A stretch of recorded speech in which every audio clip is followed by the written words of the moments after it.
Hello, everyone, and welcome back to English for Everyone podcast. The podcast where we have simple, everyday conversations to help you practice your English. I'm Rachel. And I'm Joey. It's a pleasure to be with you today. Rachel, I was looking at my passport this morning, and I realized it's almost full of stamps.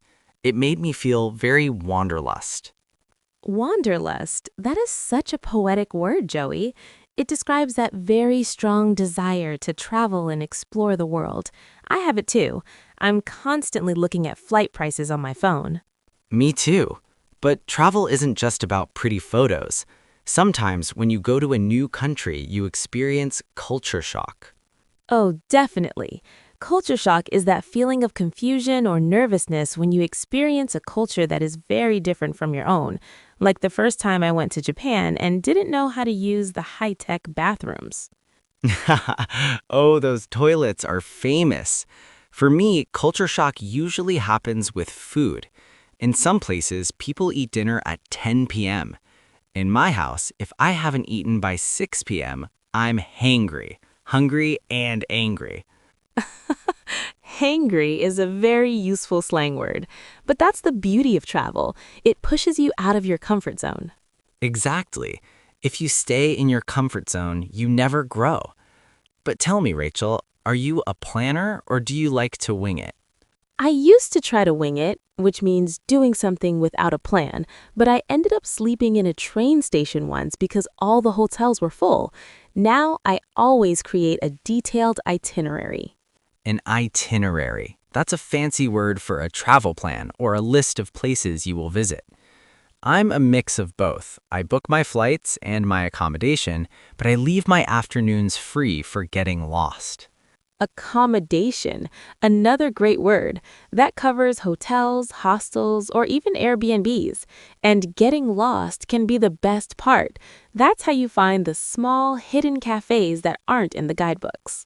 I agree. Those are the hidden gems. But let's do a little role play for our listeners.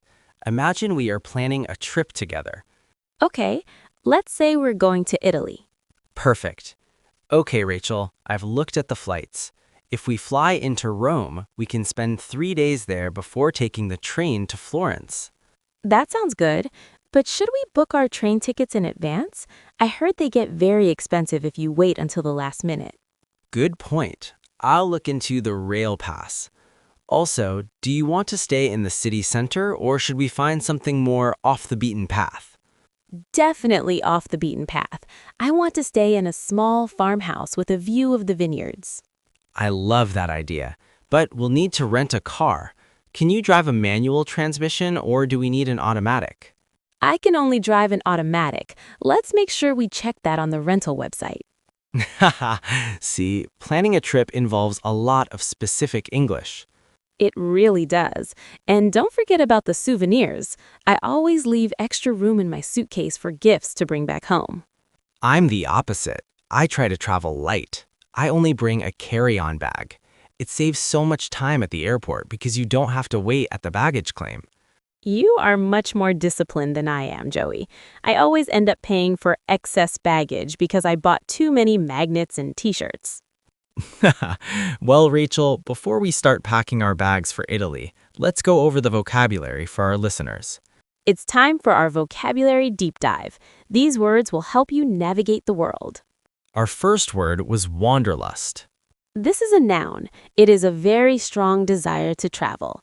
Example, her wanderlust led her to visit over 50 countries before she turned 30.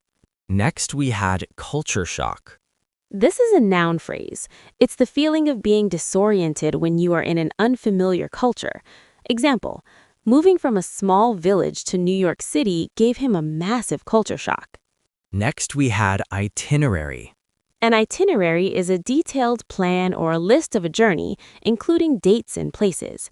Example, we have a very busy itinerary for our trip to Japan next week. Then we mentioned off the beaten path. This is an idiom. It describes a place that is not frequently visited by tourists, a quiet or remote place. Example, we found a tiny restaurant off the beaten path that had the best pasta I've ever tasted.